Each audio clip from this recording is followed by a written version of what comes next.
Je ne pense pas qu'il y ait de culture qui soit pas politique. La culture n'est pas un luxe. Je crains que le politique soit le grand perdant. Le monde de la culture, d'ailleurs, était à part du monde. L'État doit-il protéger la culture?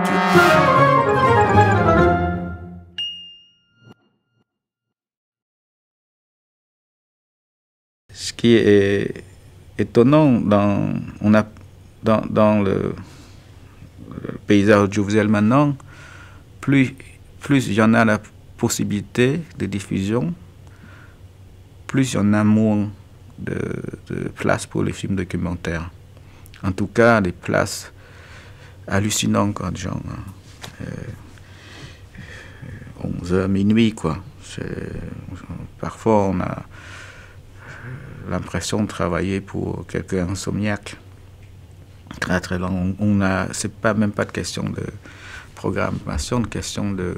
On a perdu la foi en la réflexion. On a perdu la foi dans la générosité, parce que ces films parlent quand même de différentes choses. La générosité, la solidarité, ça ne viennent pas tout seuls. Hein. Si on exclut les démarches de cinéastes documentaires, si on les exclut d'espace de diffusion, ce n'est même pas la peine de parler de diversité de quoi que ce soit. Il faut faire attention, hein, les politiques sont parfois inconscients. On parle de diversité culturelle, mais il n'y a même plus de cinéma africain. Quasiment plus. De temps en temps, il y en a un qui sort avant. Je me souviens, quand vous allez à Paris, vous avez parfois 3 films africains dans la même semaine, quoi, de différents pays d'Afrique. Vous pouvez voir Kurosawa, vous pouvez voir les vieux films, les nouveaux films, c'est très... Alors maintenant, un film, c'est même pas une semaine, quoi. Déjà, si samedi vous faites pas tant de quotas, déjà lundi, vous n'y êtes plus. Alors ça, c'est, je sais pas. Donc, je sais pas.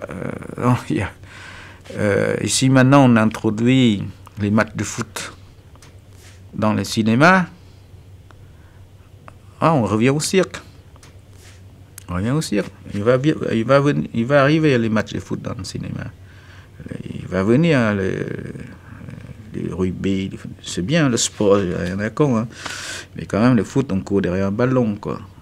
Quand même pas très excitant comme activité. C'est peut-être bien pour le physique, mais courir derrière un ballon, ça n'a jamais inventé grand-chose. Il faut peut-être qu'on se rase la tête, qu'on aille à s'asseoir sur la place publique et dire, comme ce qu'on fait au Japon, au Corée, quoi. Tous les cinéastes, voilà, on se rase la tête, on s'assoit devant la place Opéra, je sais pas où, devant le siège des télés, j'en sais rien. S'habiller tous en blanc. Hein.